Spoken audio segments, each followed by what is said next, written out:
और एक एग्जांपल ले लेते हैं दूसरा। जैसे बाय द वे ये मैं एग्जांपल ले लेता हूँ, ये हो गया दूसरा। ये है कुछ इस प्रकार से एक्स आई फॉलो कर रहा है यूनिफॉर्म 0, थीटा को, 0, थीटा। और जबकि पढ़ाया मैंने ये है, देन आपसे पूछ ले, देन बता दो कि फर्स्ट बता दो x1 का डिस्ट्रीब्यूशन, सेकेंड बता दो कि xn का डिस्ट्रीब्यूशन, या इसका डिस्ट्रीब्यूशन ना पूछ करके ये आपसे डायरेक्ट पूछ लेता कि इसका एक्सपेक्टेशन बता दो, मतलब इसके मीन बता दो, वेरिएंस बता दो। अगर जो बात है इसका ये तो हो गया हमारा PDF और ये हमारा हो गया CDF। तो इसका CDF अगर जो हम देखें तो ये लिखा जाता था कुछ x माइनस का a, b माइनस का a, मतलब एक्स आई जो है ये हमारा दे रखा है कुछ, क्योंकि हमने पढ़ा है x फॉलो कर रहा है यूनिफॉर्म 0, 1 को और एक्स आई फॉलो कर रहा है 0, थीटा को। तो इसको हम क्यों ना इस फॉर्म में कन्वर्ट कर लें, फिर तो कन्वर्जन पता ही है। तो कन्वर्ट करने के लिए हम क्या करेंगे, तो हम कन्वर्ट करने के लिए सपोज हम इसको मान लेते हैं एक्स आई माइनस का थीटा अपॉन में थीटा, और ये फॉलो करेगा यूनिफॉर्म 0, 1 को। ये इसका कन्वर्जन होता है।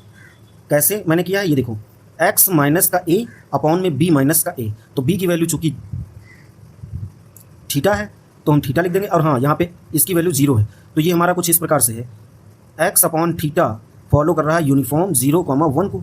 तो ये हमारा हो जाएगा, इसको हम मान लेते हैं कि ये हमारा y है, या हम इसको मान लेते हैं z मान लेते हैं, ठीक है।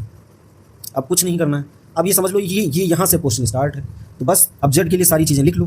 तो यहाँ पे या हम y ही इसको कंसीडर कर लेते हैं, जिससे कि चीज़ें थोड़ा समझने में आसानी हो जाए। अब अगर जो y के लिए अगर जो इसका पूछा जाए तो क्या लिखेंगे, फर्स्ट y1 बराबर ये हमारा क्या होगा, तो ये हमारा फॉलो करेगा, ये किसको फॉलो करता था, ये बीटा फर्स्ट, और किसको 1, n को करता था। अब इसी तरह से अगर जो बाद में इसका अगर जो चूँकि हमें इसका पता है x फॉलो कर रहा है बीटा अल्फ़ा, बीटा को, तो इसका मीन क्या होता था, इसका मीन होता था x बराबर alpha upon alpha plus beta, ये होता है। इसी तरह से इसका हम y का लिख लेंगे। तो हम ये y1 ना लिख करके अब हम ये डायरेक्ट लिख रहे हैं, y हो गया। तो ये हमारा क्या आ जाएगा, ये हमारा आ जाएगा अल्फ़ा की जगह पे 1 है, और ये हो जाएगा 1 + n+1। अब इसी तरह से अगर जो बाद में चूँकि हमें x का पता करना था, तो यहाँ पे ये देखो ये वाला हम लिख लेंगे y की जगह पे क्या लिखा है, ये लिखा है x अपॉन थीटा, और ये हमारा हो गया 1n+1 हो गया। तो यहाँ पे अगर जो बाद में हम अगर देखें तो एक्सपेक्टेशन ऑफ x, और ये जो थीटा है एक्सपेक्टेशन के बाहर निकलेगा तो 1/θ हो जाएगा। इसको हम मल्टीप्लाई करा दें, मतलब उधर अगर भेज दें तो ये हो जाएगा थीटा अपॉन n+1।